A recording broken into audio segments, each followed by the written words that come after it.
And now, we reach the concluding portion of our Thanksgiving pilgrimage ceremony in the Quezon City Memorial, Quezon City Circle Memorial, honoring and nurturing the famous World Peace Bell.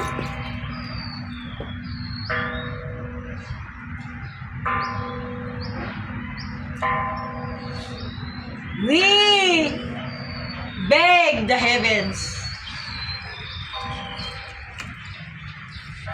the Holy Trinity, the Holy Family, and all the interfaith saints of various faith communities, our sisters and brothers in the different religions of the world, faith communities.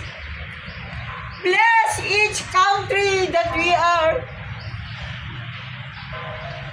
guiding through the heavens for every sound. For every sound. May every sound reverberate, be experienced, be felt by every nation and countries of the world. So today, March 19, 2026, the promise of St. Joseph of Quezon City to intervene, to be an instrument to end the war, conflicting nations, various ideologies, the wounds of history. Oh heavens, we beg you, we pray, oh heavens, may the Philippines fulfill its destiny.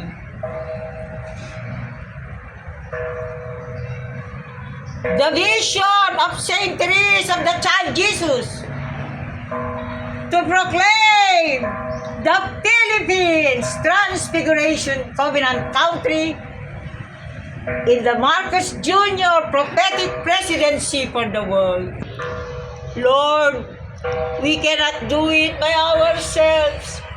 In the same way, O Heavenly Father, you chose Saint Joseph to be your image of the fatherhood on earth.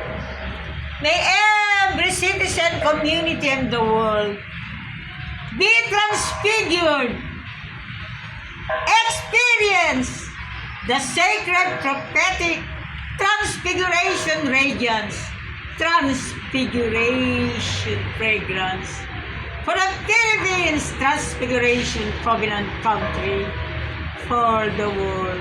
This we pray and beg. Amen. Tingnan nga natin.